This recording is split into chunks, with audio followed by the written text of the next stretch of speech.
Jangan menakut-nakuti diri kita dengan apa yang membuat kita menjadi kecil. Jangan menakut-nakuti diri kita sendiri dengan apa yang membuat kita menjadi lemah, menjadi lemes, menjadi nggak semangat, menjadi nggak ngerti mau ngapain, mau kayak apa, nggak paham sudah. Pokoknya data sama fakta, satu-satunya yang harus dipakai adalah ada Allah. Itu saja. Kita main-main ke surah Al-Qasas, jalan-jalan. Bagaimana Allah mengatakan Fir'aun saja, di mana dia adalah raja yang super, raja yang menaklukkan 90 lebih kerajaan-kerajaan yang lain, yang dari kecil latihannya tuh di atas berkuda, memanah, nggak pernah meleset. Fir'aun yang kekuasaannya ditakuti seantero Mesir saat itu, bahkan dunia. Tapi karena dia berdiri di atas kekhawatiran, otaknya kemudian dipenuhi oleh kekhawatiran, hatinya, pikirannya, dan kemudian tindakannya berpijak dari kekhawatiran. Akhirnya kekhawatiran itu yang terwujud. Kekhawatiran itu yang diwujudkan oleh Allah Subhanahu wa taala. Nanti kita akan lihat juga di surah Al-Qasas, dengan izin Allah Subhanahu wa taala, Fir'aun baru berita. Fir'aun baru dapat berita. Ibarat orang baru dapat kabar bahwa perusahaan tempat Anda bekerja bakal gulung tikar. Baru kabar. Fir'aun itu baru kabar bahwa nanti akan ada seorang anak Bani Israel yang lahir, yang kelak akan menghancurkan kerajaannya Fir'aun. Baru kabar. Saudara sakit, kemudian ada berita, ada data, ada fakta, ada pengalaman bahwa kalau menderita sakit yang saudara derita, kelihatannya nggak bakal panjang umur. Baru berita. Saudara ngontrak, ya, ngekos, lalu kemudian nggak bisa bayar. Seperti biasa, maka berlakulah keadaan-keadaan umum yang menjadi berita. An-naba menjadi sebuah kabar bahwa kalau tidak bayar, kebetulan dengan izin Allah yang punya kontrakan pun bilang, kalau nanti kamu nggak bayar, gitu. Beritanya nyampe. Kalau tadi baru selentingan, ini beritanya nyampe bahwa kalau kamu tidak bisa bayar awal tahun atau akhir Januari, maka maaf, kamu tidak bisa lagi tinggal di rumah kontrakan kami. Baru berita. Nanti kita akan belajar bagaimana ibundanya Musa alaihissalatu wassalam, dia bukan cuma dapat kabar, tapi sudah berada di dalam peristiwa yang menakutkan. Surah Al-Qasas dibuka oleh Allah Subhanahu wa taala dengan huruf muqatta'ah yang saya cintai, yang saya senangi. Saya kalau ketemu dengan huruf muqatta'ah, huruf yang terpotong-potong kayak alif lam mim, alif lam ra, yasin, taha, seneng. Pasti ada sesuatu yang luar biasa. Kita ngaji bareng-bareng. Ikutin, dengerin, ikutin. A'udzu billahi minasy syaithanir rajim. Ayo. Suaranya. Bismillahirrahmanirrahim. Qasim mim.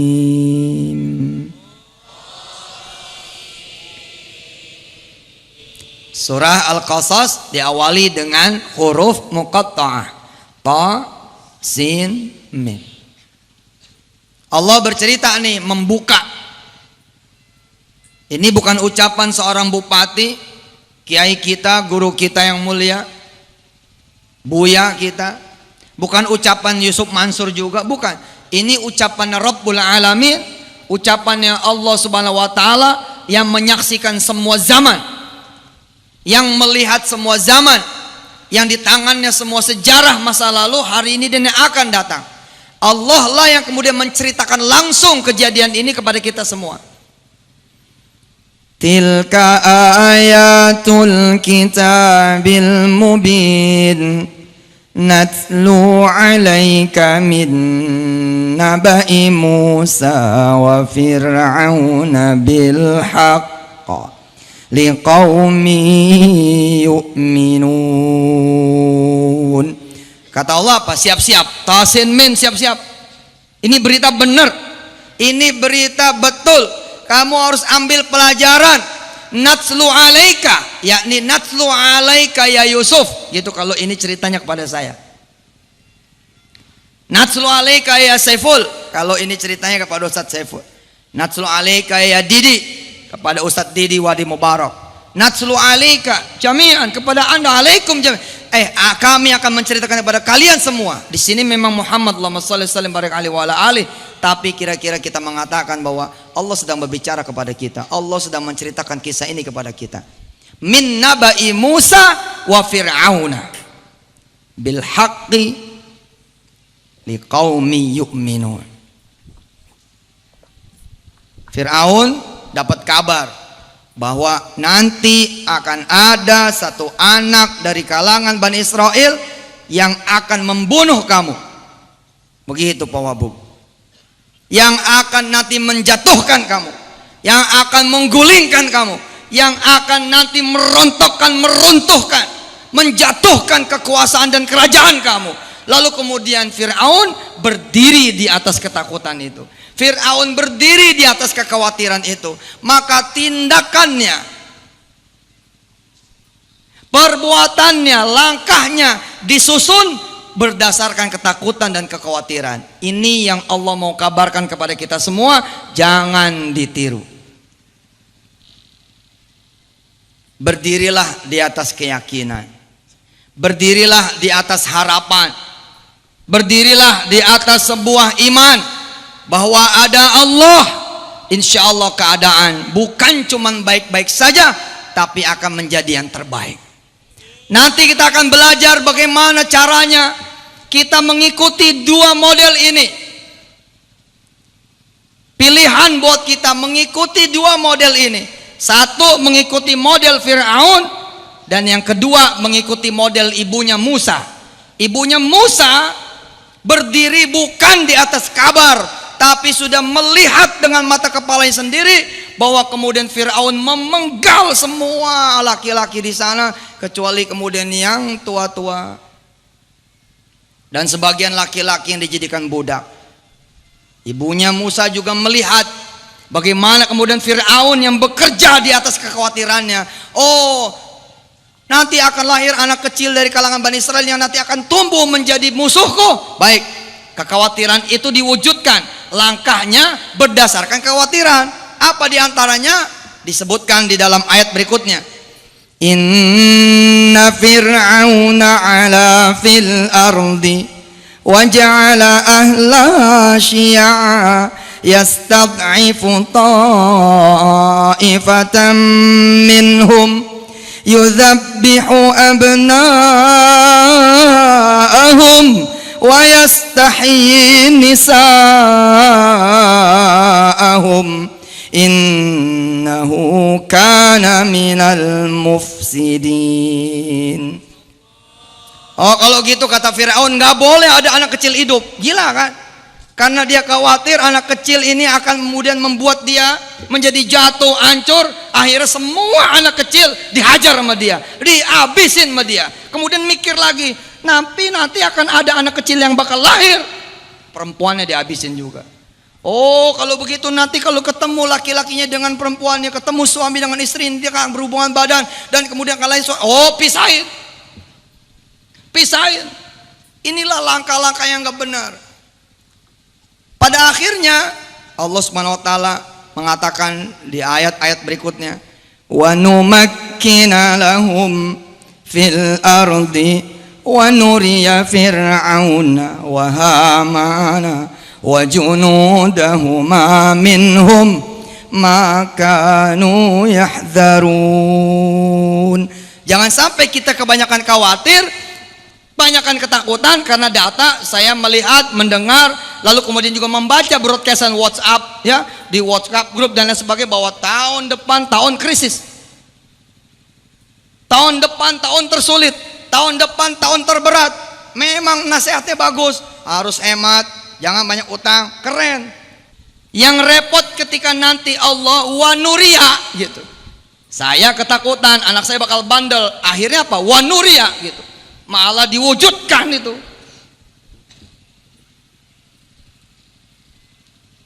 Jangan bertindak di atas ketakutan, kekhawatiran. Bapak Ibu nih mendengar berita dan tahu bahwa kalau saya tidak bayar uang kontrakan akhir Januari, maka saya akan diusir. Langkah yang Bapak Ibu harus lakukan justru langkahnya ibunya Musa. Kita lihat ya. Kita lihat. Wa auhayna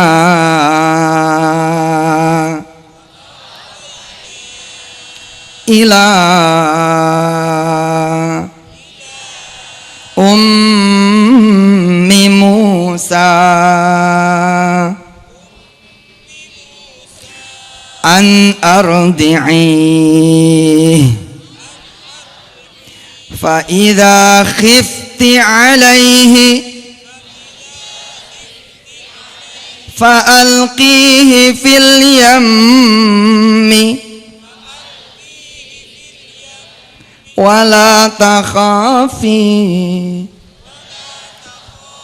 wala tahzani inna radduhu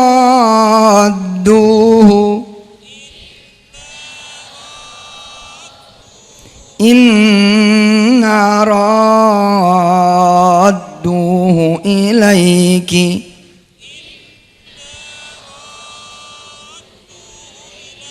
wa ja'iluhu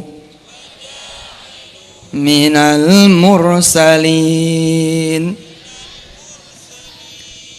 Kira-kira kalau ibu, bapak, saya punya anak hidup di zaman Firaun, kita akan umpetin karena berdiri bertindak di atas ketakutan. Nanti ketahuan sama Firaun, kita sembunyikan. Kira-kira ibu dan bapak dan saya kalau hidup di zaman Firaun, nggak mau anak saya ketahuan sama Firaun, Haman dan seluruh tentaranya. Saya akan kirim anak saya ke negeri yang jauh yang tidak dijangkau oleh Firaun dan Haman. Lalu Allah mengajarkan kepada kita semua, justru yang dilakukan oleh ibunya Musa, ngasih Firaun anaknya sendiri, ngasih ya anaknya sendiri, yakni Musa kepada Firaun. Gila kan? Yang lain pada nyembunyiin, yang lain pada kemudian menghindarkan diri dari Firaun, lari, sembunyi, pindah, eksodus. Tapi Nabi Musa punya ibu. Apa kata Allah Subhanahu wa taala? Fa'alqihi fil yammi. Udah kasih aja Firaun. Gila kan? Jadi kalau saudara contoh nih dalam kehidupan nyata, saya megang betul ayat ini. Megang betul ayat ini. Jadi ketika saudara dengan izin Allah nih pada posisi nggak bisa bayar kontrakan, berita, saya ulangi lagi, bahwa kalau tidak bayar awal tahun 2018 atau maksimum akhir Januari 2018, maka maaf, saudara harus keluar dari rumah saya. Saudara harus pindah dari kontrakan saya. Maka yang harus saudara lakukan adalah justru tawar rumah itu, mau dijual apa enggak. Oh serius ini? Serius? Beneran ini? Assalamualaikum. Gitu. Ya kamu ada apa? Udah bisa bayar? Oh gini bu, saya ada rencana mau beli rumah ibu. Beli rumah saya gimana? Oh, kamu aja belum bayar rumah kontrakan. Oh, makanya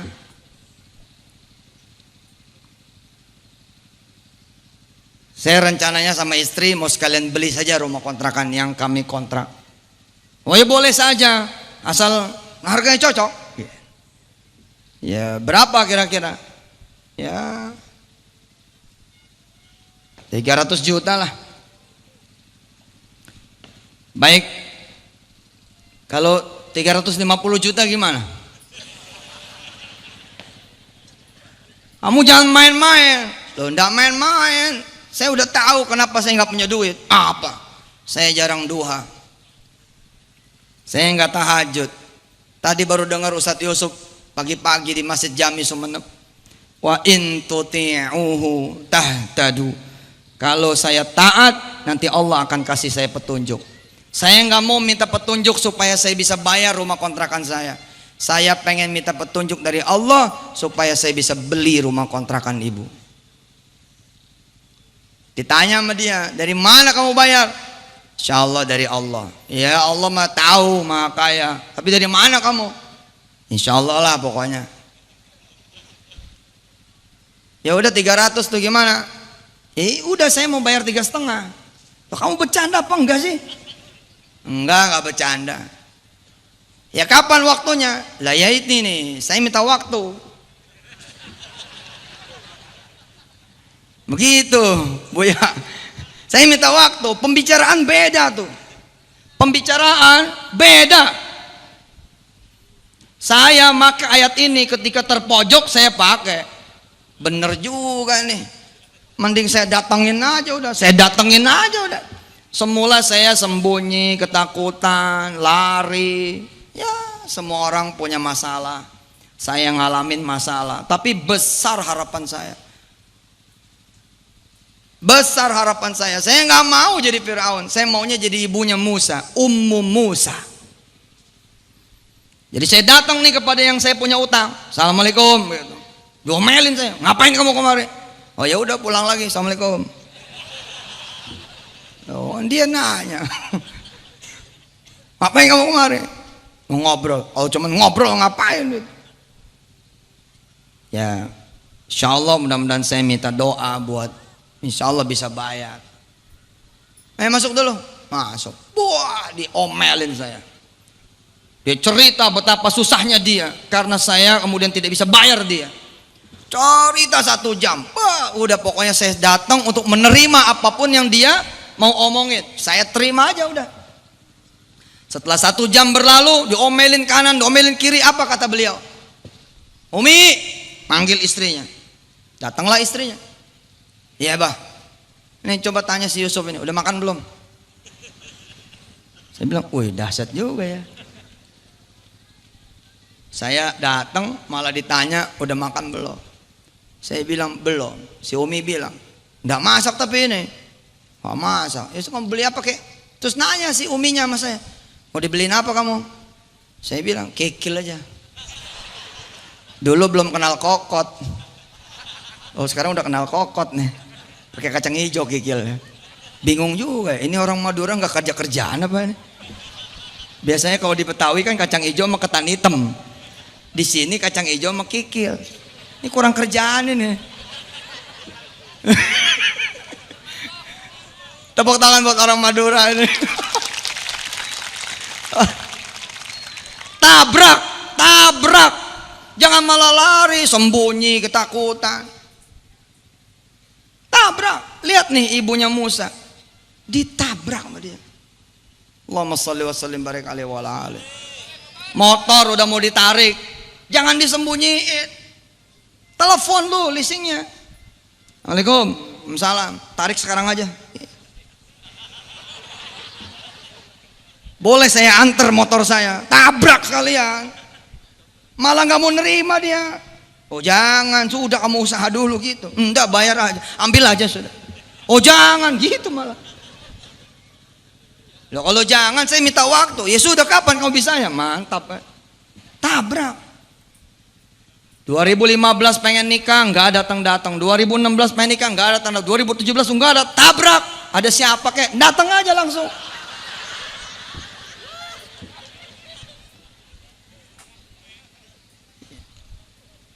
Pakai cara yang lain nabraknya. Langsung sewa gedung. Langsung cetak undangan. Kosongin dulu. Langsung bikin baju pengantin. Langsung umumkan tanggal. Mesen penghulu. Ngadep sama KUA. Bismillahirrahmanirrahim. Tolong Pak KUA kosongin waktu. Tanggal 31 Januari. Ngapain? Saya insya Allah menikah. Mana suami kamu? Nggak tahu ini. Reuni nggak mau datang, kenapa? Oh nanti ditanya itu kekhawatiran. Nanti saya malu, itu ketakutan.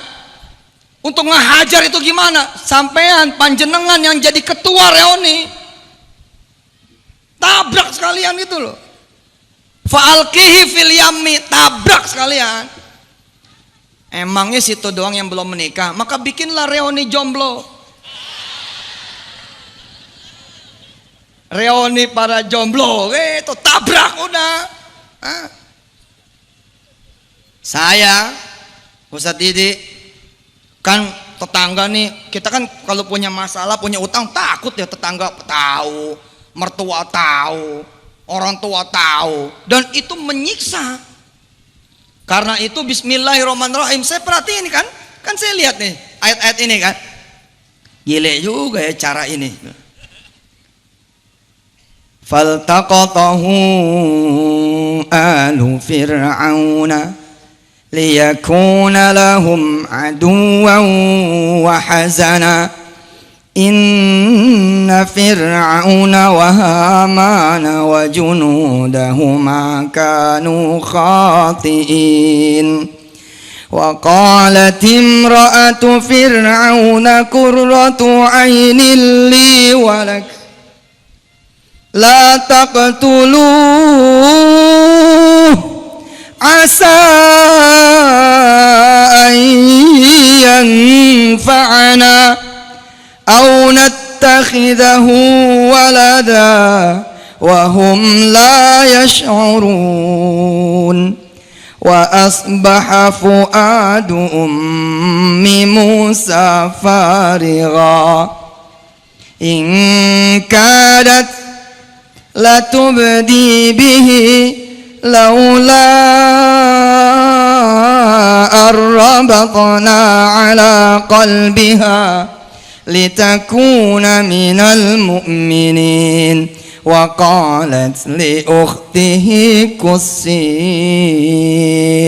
fabasarat bih an junubin wa hum la yash'urun وحرمنا عليه المراضع من قبل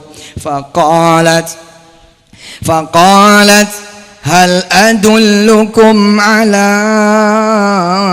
أهل بيت يكفلونه لكم وهم له ناصحون. Nyampe kemudian ceritanya, faradadnahu ila ummi kay taqarra 'alaiha taqarra 'ainuha wa la tahzan wa lita'lama anna wa'dallahi haqqan walakinna aktsarahum la ya'lamun.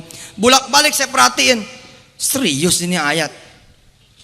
Daripada mereka tahu dari orang, tabrak aja. Akhirnya saya bikin selamatan itu. 90 ini ada mertua saya. 99, 2000 awal saya bikin selamatan. Di mana-mana orang selamatan, utang lunas, utang beres, buka usaha, dapat untung, pergi belayar, sekolah yang baik-baik menurut hitungan manusia. Lah saya ngundang tetangga kampung kanan kiri, mertua juga sampai bingung zaman dulu, sampai pada ketawa itu nyai-nyai. Apa katanya? Baru ini gua dengar ada orang selamatan punya utang. Saya tabrak, saya undang RT RW, saya undang. Assalamualaikum, waalaikumsalam. Nanti tolong datang ya. Ada apa? Selamatan. Selamatan apa? Saya punya utang banyak. Alhamdulillah. Ya udah bukan datang dah. Datang. Saya masih ingat tuh ceramah saya masih ingat sambutan saya sebagai tuan rumah. Assalamualaikum, makasih udah pada datang. Saya bahagia punya utang banyak. Saya kasih tahu ya, utang saya begini-begini, kemungkinan akan datang tentara, akan datang kemudian TNI, akan datang orang-orang yang kemudian menagih, akan datang orang yang serem-serem dan lain sebagainya. Kalau emang waktunya mereka datang semua, kasih tahu rumah saya di mana, saya siap ada di sini. Dan kejadian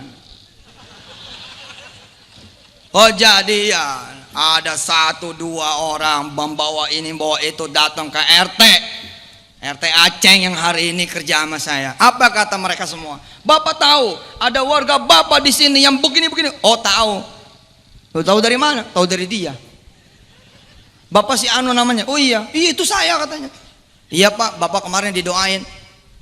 Kami tiap malam Jumat kumpul doain Bapak supaya Bapak itu banyak rizki, sebelum lunas utang banyak rizki. Oh, jadi si Mansur doain saya. Iya Pak doain. Oh iya Bah, ya assalamualaikum. Nggak nyampe ke rumah. Tabrak Pak, tabrak. Ditabrak. Siapa yang belum punya mobil? Besok pagi tawar mobil orang.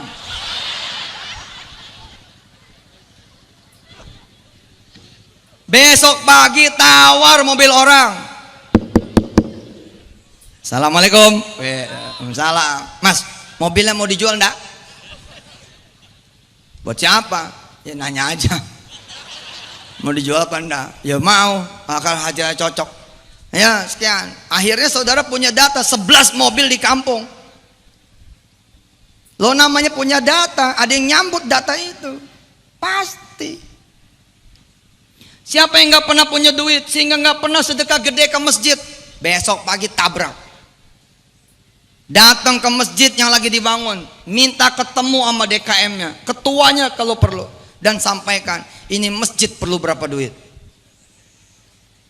Serius. Udah tabrak aja. Assalamualaikum. Waalaikumsalam. Maaf Pak Ustadz, ini masjid kalau sampai selesai perlu dana berapa duit? Saya ketika diartikan oleh keluarga besar, ketika diasumsikan oleh keluarga besar bahwa Yusuf Mansur payah, Yusuf Mansur itu hancur, Yusuf Mansur itu berantakan, Yusuf Mansur nggak punya masa depan, Yusuf Mansur itu nggak bakalan jadi orang, Yusuf Mansur nggak bakal jadi kiai besar, Yusuf Mansur pokoknya jelek. Apa yang saya lakukan? Saya tabrak.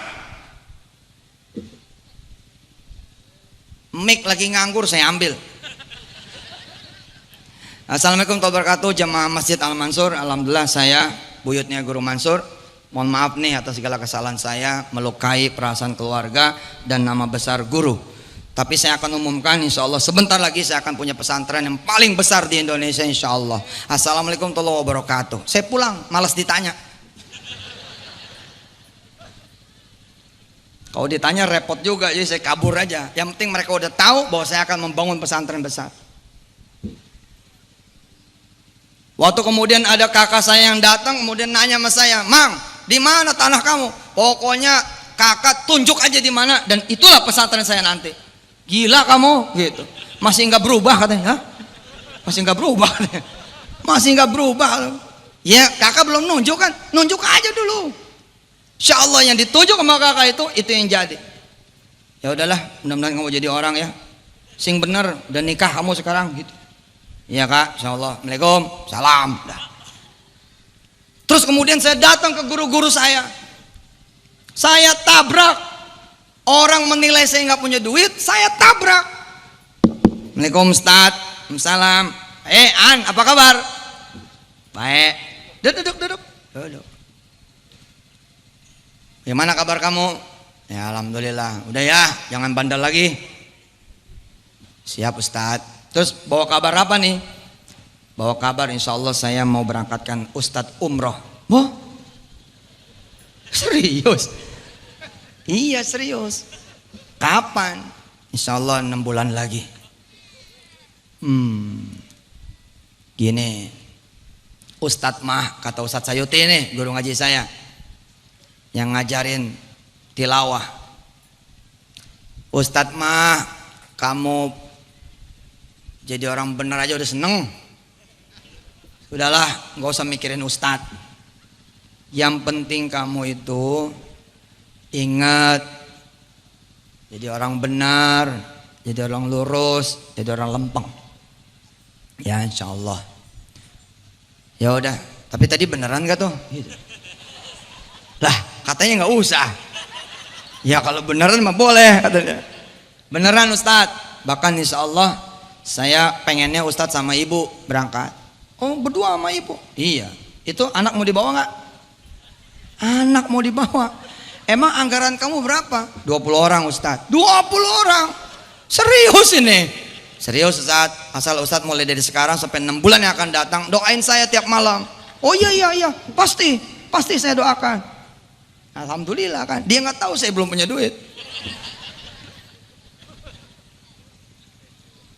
Saya tabrak dengan izin Allah nih sama istri. Ini ada istri saya. Mana sih? Yang mana istri saya? Coba ngacung, coba. Jangan ngacung yang lain ya. Nah itu. Alhamdulillah. Ada pengen tahu aja loh. Hadirin yang dirahmati Allah, tabrak. Saya sama istri ada cerita nih. Zaman nggak tahu ya. Aduh, masya Allah dah. Rumah masih tanah betul. Waktu saya nikah sama istri, saya numpang tidur, numpang makan sama mertua, tanah. Atas nggak ada Ethernetnya, bambu, kayak rumah orang sinilah. Sebagian yang masih di kampung, gitu pakai bambu. Kadang-kadang tidur kalau malam ada ular, gitu. Subhanallah, ular ngeliatin gitu. Serius, bener demi Allah dah. Kita lagi makan malam, ular lewat. Ya Allah, bener. Ular lewat gitu. Terus belok, assalamualaikum, waalaikumsalam gitu. Kami nggak ada toilet. Sampai tahun 2003 nggak ada toilet. Kami kalau buang air dengan izin Allah ke kebon. Jadi ada empang tuh, dijatuhin kayu kelapa gitu. Di situ kami jongkok. Subhanallah, open sky. Open toilet ya, sky toilet. Gila itu. Bintang, suara kodok krok gitu. Seru. Saya pertama kali buang air, Allahu Akbar. Begitu saya angkat kain, jongkok, ikan pada nyamperin. Gitu. Waduh, kayak Tijani, kayak Fauzi, itu saya kerjain tuh ikan-ikan itu. Jadi begitu saya jongkok, ikan pada deket kan. Saya kerjain. Begitu saya keluar, saya nggak putusin, gantung ya. Itu ikan pada nanya kapan putusnya. Seru. Sekarang kami toiletnya udah bagus, yang gitu-gitu nggak dapet lagi nih. Padahal cakep Pak. Saya ngebayangin kalau lele lompat, waduh mati saya tuh. Dalam kondisi rumah masih tanah, kursinya bolong, mertua dagang mie ayam, dengan izin Allah SWT, dengan adiknya, dengan kakaknya, saya kebagian belanja saus, belanja kecap, belanja mie dengan izin Allah. Kami beli bakso satu bisa buat rame-rame. Dalam keadaan seperti itu, kami tabrak masuk ke pameran properti, pameran perumahan. Asik gitu. Nabrak, kita tabrak aja udah, datang aja gitu. Alhamdulillah dicuekin. Ya maklum lah, muka segini-gininya gitu kan. Siapa lo kan begitu. Tapi nggak ada soal, nggak ada masalah. Nggak ada masalah dikecilin sama orang, nggak ada masalah. Yang penting kita tidak mengecilkan diri kita sendiri. Jangan sampai membenarkan, saya memang susah, saya memang bodoh, saya memang nggak pantas menikah, saya nggak mungkin menikah, saya nggak mungkin jadi orang kaya, nggak mungkin kuliah, apalagi sampai ke luar negeri. Sudahlah, takdir saya miskin, takdir saya ini.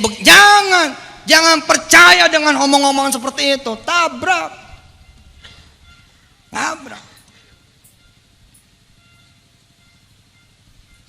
Saudara, saya datang nih dengan izin Allah. Cerita nih dengan izin Allah. Alhamdulillah ada satu marketing properti apartemen datang ke saya. Jadi nyambut gitu, ngasih brosur. Mas, ada program nih. Apa programnya?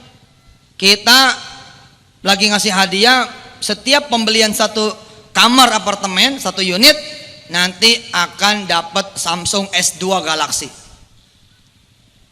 Keren, tahun itu masih susah saya. Izin Allah Subhanahu wa taala. Terus saya bilang sama dia begini, masih ada sisa unit apartemen berapa? Orang ini nanya, memang Mas mau beli berapa? Saya bilang saya mau beli semua, sisanya berapa saya mau beli. Terus dia bilang, masih ada 273 unit. Saya kaget juga sebenarnya. Tapi terlanjur nabrak kan ya, terlanjur nabrak nih, terlanjur falqihi fil yammi. Udah, bismillah, nggak mundur saya. Ya, semua saya beli. Ini si marketing nih lari Pak, balik badan lari. Dia bilang sebentar, kalau begini judulnya ngomongnya harus sama manajer saya. Dalam hati saya gini, wah percaya juga dia, keren nih, keren nih. Hah? Terus saya ngeliat tuh, izin Allah nih cerita, orang itu bicara sama manajernya dalam keadaan si manajernya buka jas, ditaruh di kursi. Itu manajernya bangun gembira karena ada orang datang nawar, nanya mau beli sisa unit apartemen 273 unit.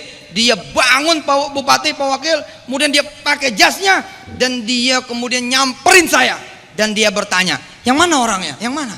Saya di depan, padahal saya tuh di depan. Dia nanya, yang mana orangnya? Yang mana? Dia nggak nginget saya, nggak ngitung saya, tidak kemudian nganggap saya. Karena itu dia nanya, yang mana orangnya gitu. Terus saya bilang, halo, halo, Assalamualaikum, saya orangnya. Oh, apa kalimatnya? Masih ingat betul saya. Apa kalimatnya? Ya sudah, kamu kasih brosur. Terus dia balik kanan. Ya sudah, kamu kasih brosur. Dia balik kanan, menandakan bahwa buang waktu ini. Gitu. Sudah, kamu kasih brosur. Terus balik. Di situ jari saya masih ingat begini modelnya. Jadi saya bilang sama dia, Pak, sini. Datang dia, ada apa? Terus saya bilang tuh Ustadz Didi sama dia, belum pernah ngelihat orang Betawi digusur ya? Saya ngomong cuma ngasih tahu, cuma nanya, belum pernah ya ngelihat orang Betawi digusur. Dia mikirnya saya adalah orang Betawi yang tanahnya digusur. Jadi kan banyak duitnya tuh, sehingga dia merasa bersalah. Oh, salah orang nih saya, gitu. Salah ngecilin nih. Pak, sini. Balik dia, ada apa? Belum pernah ya ngelihat orang Betawi digusur. Tahu nggak kamu duitnya sedikit apa banyak? 273 berapa sih? Wih, keren. Terus dia minta maaf. Aduh, maaf. Ayo, masuk. Terus saya ditanya mau minum apa? Saya jawab cappuccino. Tanggung udah. Cappuccino, dipesanin mereka cappuccino. Terus saya bilang sama dia, Pak, besok jangan pernah ngukur orang lain. Hah? Situ anggap saya nggak punya duit emang. Hah? Ya sudah, karena situ ngecilin saya, maaf saya nggak jadi beli. Assalamualaikum. Oh, saya pergi aja udah. Hah? Allah berulang kali membesarkan hati kita. Kuntum khaira ummah lah. Inna fatahna laka fatham mubina. Dikasih tahu terus. Ente orang yang terbaik, situ orang yang terbaik, kamu orang yang terbaik. Aku sudah bukakan kemenangan buat kalian. Tinggal sambut saja. Tapi karena kita dengerin omongan orang yang ngecilin diri kita, umat Islam mah payah. Kemudian kita yang ngomong, payah nih. Orang lain bilang, emang dia payah. Akhirnya kita payah betul. Nggak ada judulnya itu. Nggak ada judulnya.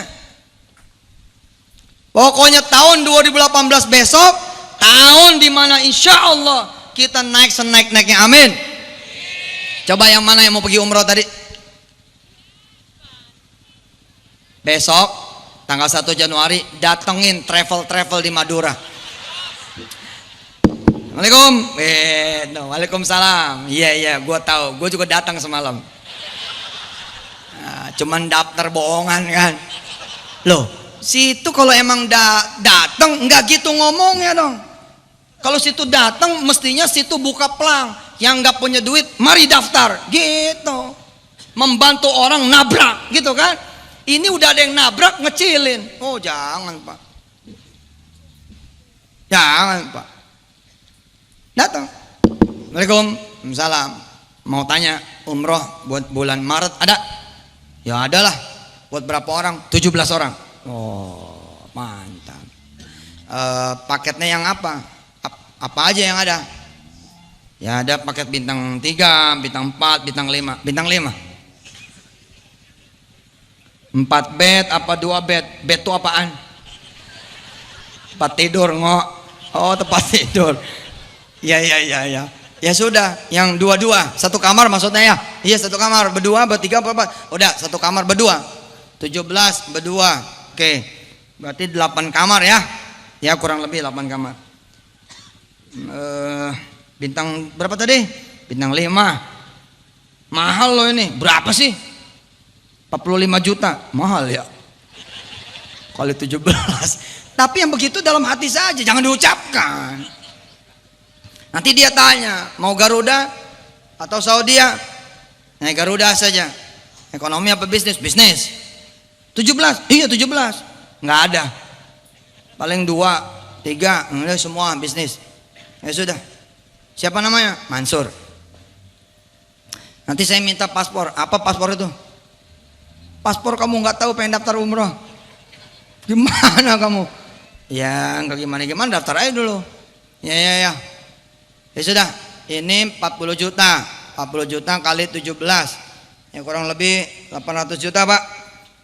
Perlu nomor rekening? Enggak perlu. Lah nanti Bapak ngasih DP gimana? Enggak pakai DP. Enggak pakai DP gimana? Ya enggak pakai DP. Udah pokoknya ntar saya kemarin gitu. Tabrak daftar di kantong saya nih. Saya cerita terakhirnya menjelang penutup salam. Ada Syafi'i namanya. Ini cerita Masya Allah membekas betul di diri saya. Ada Syafi'i. Perhatikan ya. Kenapa Allah memerintahkan kita-kita yang lagi susah justru sedekah? Kenapa coba? Ayo. Hah? Ada yang bisa jawab? Ada yang bisa jawab sesuai dengan jawaban apa yang di kepala saya? Kalau bisa saya kasih duit 1 juta dari Pak Wakil Bupati. Iya. Mana coba? Sini maju. Kenapa kok kita yang lagi susah malah disuruh sedekah oleh Allah? Karena as-sadaqatu tajribu rizki. Jadi setiap kita bersedekah, kita akan membuka pintu rezeki. Bukan.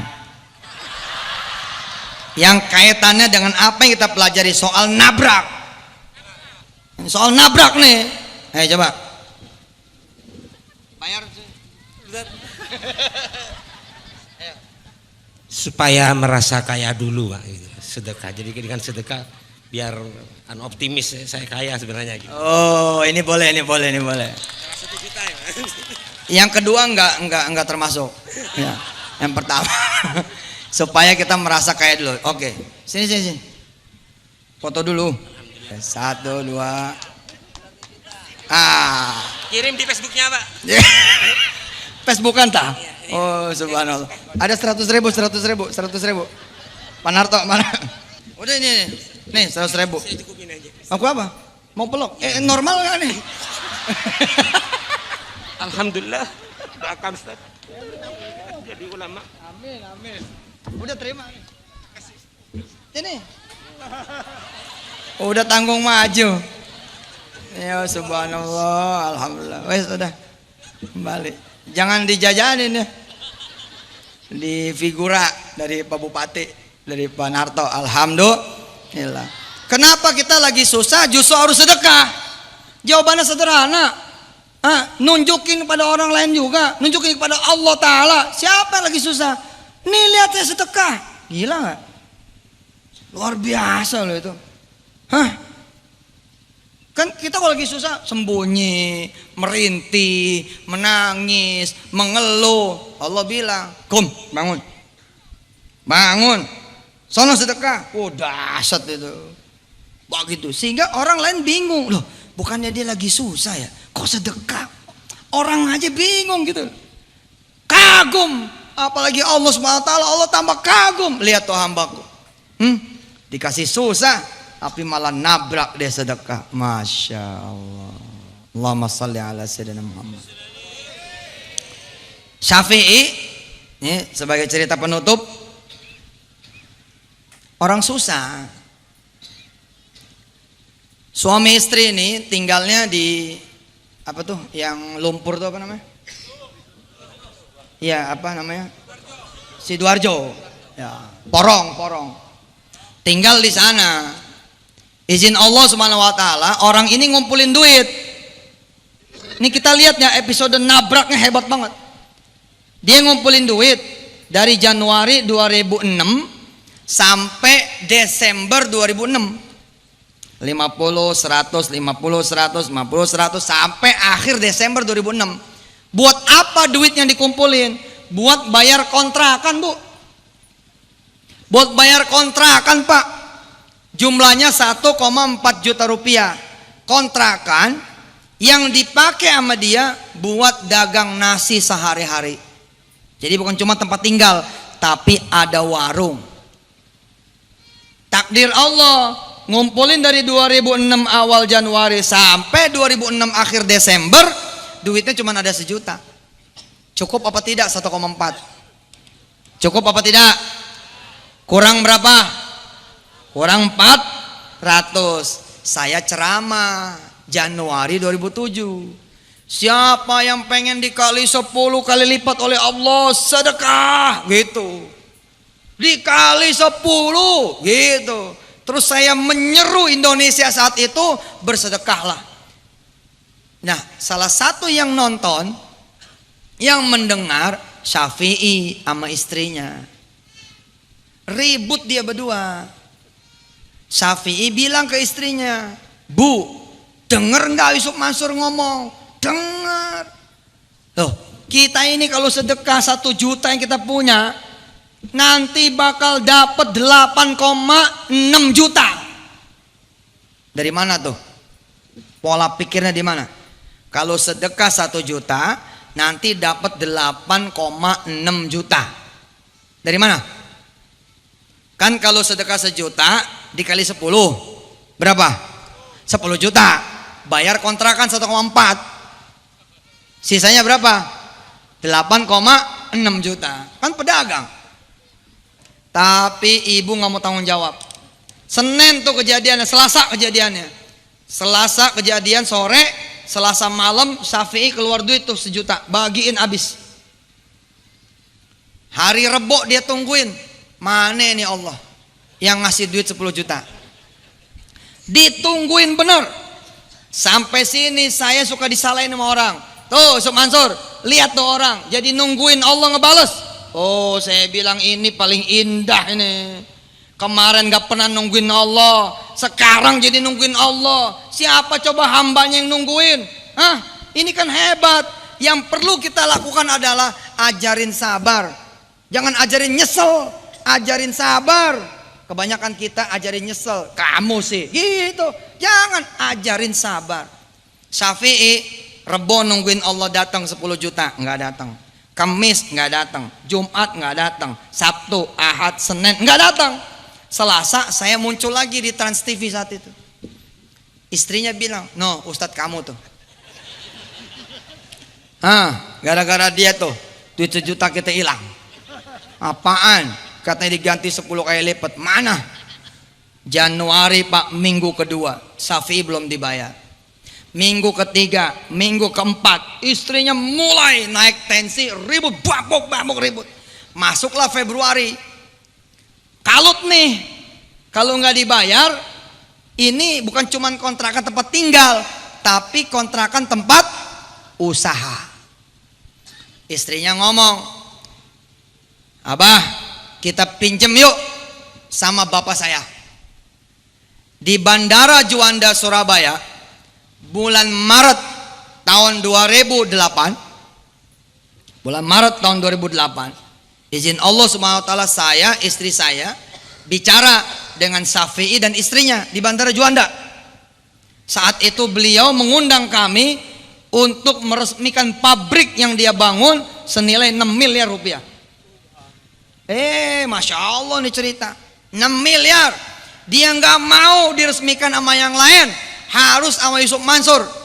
Dia kirimlah karyawan atau wartawan dari Surabaya Post ke rumah saya dan bercerita tentang kisah Syafi'i dan istrinya ini. Saya dengerin sampai takjub. Kemudian Maret saya ketemu dengan beliau. Beliau cerita, Ustadz, kira-kira awal Februari istri saya maksa saya untuk kemudian bilang sama mertua saya, yakni bapaknya dia, agar minjemin saya duit 1,4 juta. Tapi saya tolak, Ustadz. Kenapa? Karena suaminya mertua atau bapak mertua itu supir, gajinya 600.000. Sumenep kalau pengen kemudian menjadi kota wisata, belajar bahasa Arab yang betul, supaya ketika wisatawan dari Arab tuh, ya, negara-negara Arab, saudara sudah bisa bercengkerama dengan mereka. Belajar bahasa Inggris, belajar bahasa kemudian Mandarin, belajar bahasa Prancis, belajar bahasa Jerman. Lalu kemudian ada anak kampung bilang begini, kita buat apa belajar?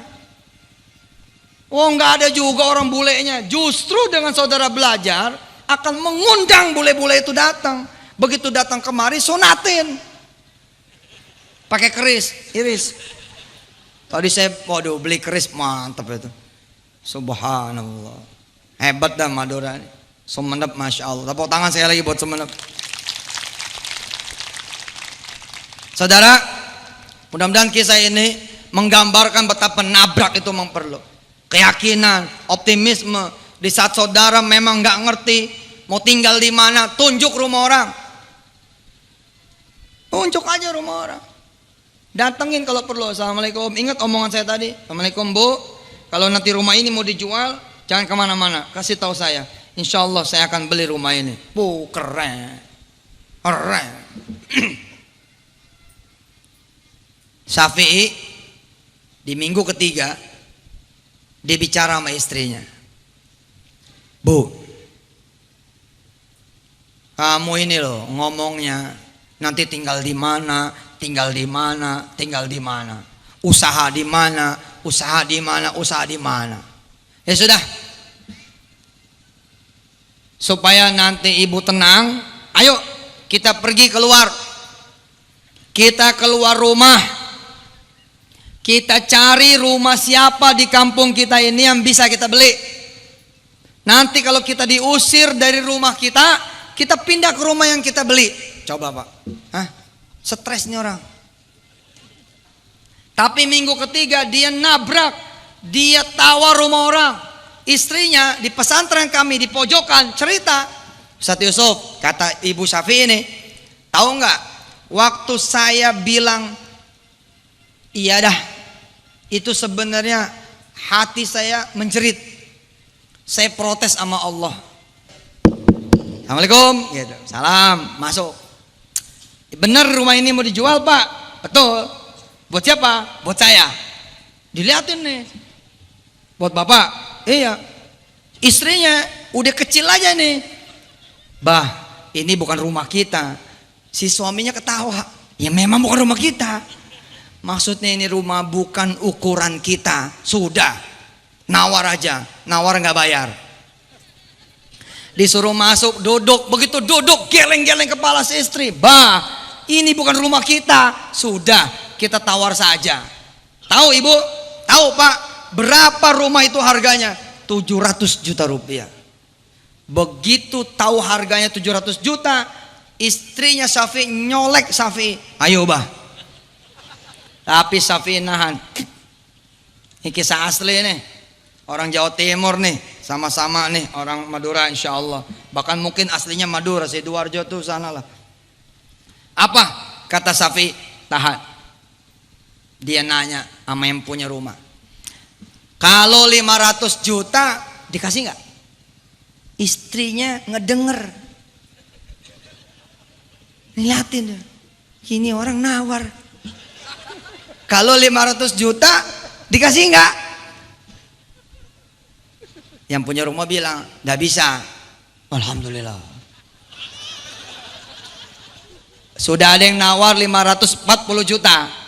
Syafi'inya gendeng, dia maju terus. Apa kata Syafi'i? Kalau 600 juta dikasih.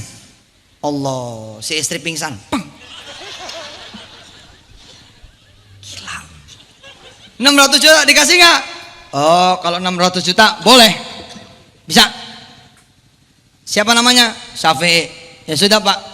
Bapak kapan mau kemari buat bayar? Insya Allah kata Syafi'i 2 bulan lagi. Si istri 2 bulan. Mikir. Januari 2006, akhir Desember 2006 1 juta. Awal Januari sampai minggu ketiga Februari 0. Ini nawar 600 juta 2 bulan. Wah.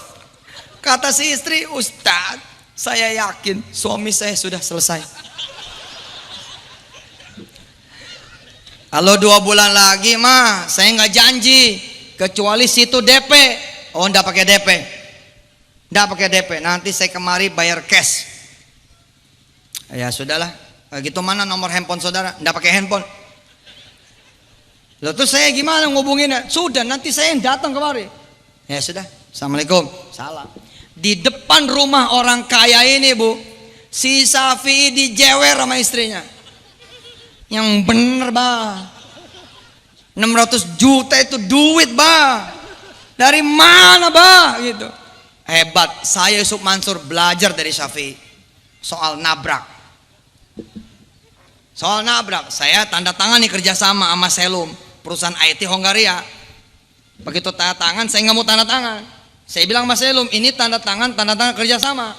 Loh memang kerjasama? Oh enggak, saya datang bukan mau kerjasama, saya datang mau beli perusahaan Anda. Oh, untungnya tuh bule nggak ngerti bahasa Indonesia. Lah kan saya ngomongnya bahasa Indonesia. Yang penting teman-teman saya kan ketawa. Begitu ketawa, teman-teman ketawa nih, bulenya nanya, kenapa Anda tertawa gitu? Ah enggak, di sini tantangan gitu. Tapi Indonesia menjadi saksi, kemudian berita di mana-mana ada bahwa ada orang Indonesia yang membeli perusahaan IT-nya Eropa Timur, yakni yang namanya Yusuf Mansur dengan bendera Petrennya. Saudara tahu, belum bayar. Lah kan yang penting nabrak. Saya baru kasih DP doang 5 miliar. Belum apa-apa. Oh, transaksinya multi jutaan dolar. Tapi saya nggak mundur. Udah urusan nanti itu mah ya. Bismillah aja. Syafi'i bisa. Masa saya nggak bisa? Betul nggak? Hah? Syafi'i bisa. Masa Anda tidak bisa? Betul nggak? Yang penting tahu bahwa Tuhannya Syafi'i adalah Tuhan kita semua juga. Fa'lam annahu la ilaha illallah. Dan alhamdulillah janji 2 bulan. Bu, kata Syafi'i, Allah janji dikali 700 kali lipat. Itu aja yang kita minta. Kalau Allah kemudian balas dengan 700 kali lipat, kata Ustadz, berarti kita punya duit 700 juta. Kalau kita punya duit 700 juta, kita bayar rumah 600 juta, yang 100 jutanya buat ibu. Alhamdulillah istrinya langsung pergi. Bu, sini. Bu. Paham gak? Paham? Si istri udahlah, banyak ngomong gitu kan. Dan keajaiban Allah pun terjadi. Keajaiban Allah terjadi. Akhir bulan Februari dengan izin Allah, Syafi'i diusir. Keren. Keren. Walillahil masyriqu wal maghrib. فأينما تولوا فثم وجه الله إن الله واسع عليم وقالوا اتخذ الله ولدا سبحانه بل له ما في السماوات وفي الأرض. Nih, lihat nih. بل له ما في السماوات والأرض كل له قانتون بديع السماوات والأرض وإذا قضى أمرا فإنما يقول له كن فيكون. Akhir Februari 2007, izin Allah, Syafi'i diusir. Keren. Cerita selesai. Sampai ketemu 2019. Apa 2018? Bersambung gak nih?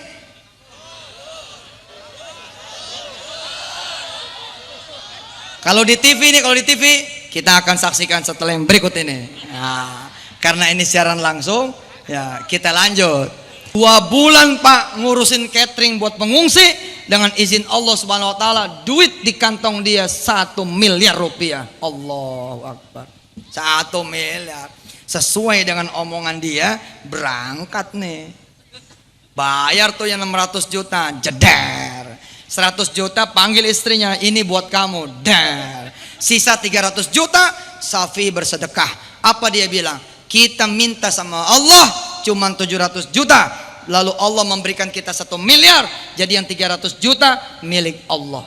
Dia sedekah. Di bulan November 2007 dapat kontrak catering sampai ke offshore dengan nilai kontrak 38 miliar rupiah. Karena itulah dia membangun kemudian pabrik catering dengan nilai 6 miliar rupiah, dan dia undanglah saya Yusuf Mansur. Terkaget-kagetlah saya, dan hari ini saya bawa beritanya buat kawan-kawan di Sumeneb. Siapa yang pengen jadi bupati Sumeneb? Tabrak. Langsung main duduk di pendopo. Insya Allah diusir.